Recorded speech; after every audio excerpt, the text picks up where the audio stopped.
How to make a machine that produces uncontrolled evolution, because absolute power corrupts absolutely. Before we begin, here is a quick overview.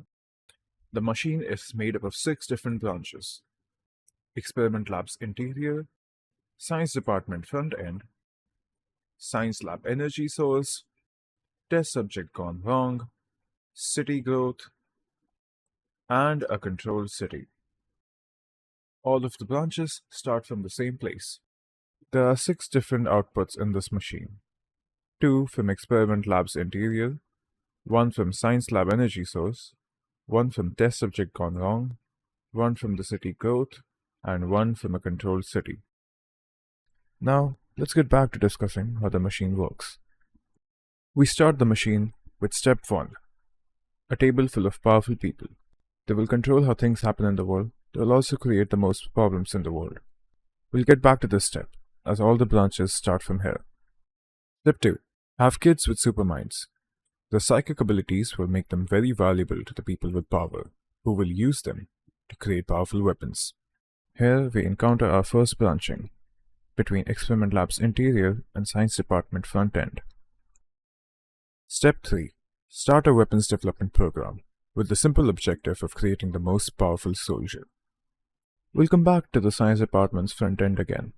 For now, let's get into the interiors of the experiment labs and use the kids' brains for science done in big government facilities. This leads us to Step 4. Do some not so nice science on the kids.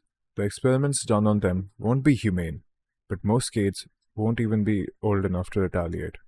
Nonetheless, they will be used to figure out how to put the human consciousness into a machine to create a conscious weapon.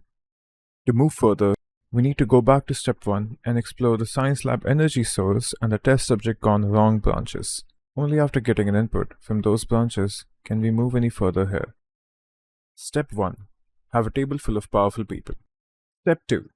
They will force the science people to work on an unethical project against their will. The science people will be held hostage and their families will be under complete surveillance. The government will have total control over its science department. Step 3. They will make war machines for the people in power. We have now received the signal that we needed to move further in the Experiments Lab interior branch. We'll go back to exploring that in just a minute.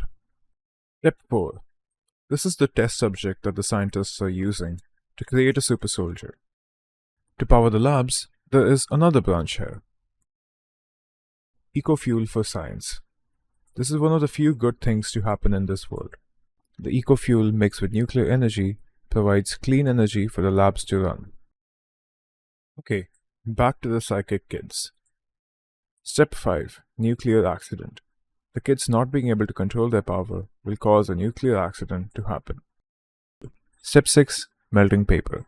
This piece of paper will become the biggest emitter of nuclear radiation because it was closest to the initial accident. Now, before moving any further from here, let's go back and complete the branch that we left behind, the Science Department's front end. Step 3. Weapons development. Step 4. Hide the bad science with good science. In front of the public, the powerful people will try to maintain an image by showing that they are working on good fields of science, like prosthetics and biomimicry. But it's all a false promise. Step 4.5. The people with guns are trying to keep in control the situation that has been caused by the nuclear accident. Step 5. A fast-growing bad organ will start to grow rapidly in some of the amputees in the research facility due to the nuclear accident. This addition completes the transformation diagram of the Enigma machine, which transforms anything that comes into it into something else entirely. At this point, the Experiments Lab's interior and the Science Department front end have merged into one branch. The outputs coming out of this machine now will be wild and uncontrollable. Step 7. The humans turn into war machines, which is ironical because that's what all this research was for. But they are not usable war machines.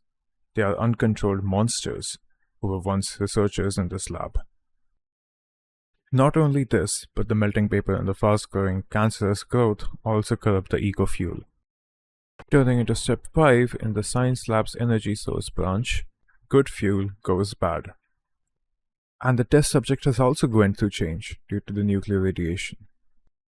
Going into step 5 in the test subject gone wrong branch, a radiation monster. This thing is an immobile and docile creature that was once a test subject but got exposed to nuclear radiation and now has turned into a radiation monster. We have now completed 2 branches, the science lab energy source and the test subject gone wrong, and are left with 1 step in the other 2 branches, the experiment lab's interior and the science department front end, which have now fused into 1 branch. But before moving further, let's go back to step 1 and explore the other 2 branches. Step 1. Have a table full of powerful people. Step 2. Hire city control people who constantly monitor everything going on in the city. Step 3. Give them a city control room. This will automatically cause step 4, a controlled city, which leads to an output of step 5, trapped people. Because the people in the city are constantly monitored, the common public has lost its anonymity. But there is one more step left. Step 6.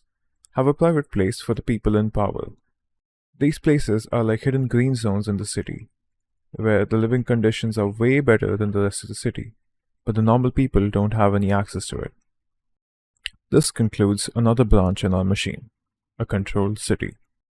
Now, let's go back a few steps and explore the other city-related branch, city growth.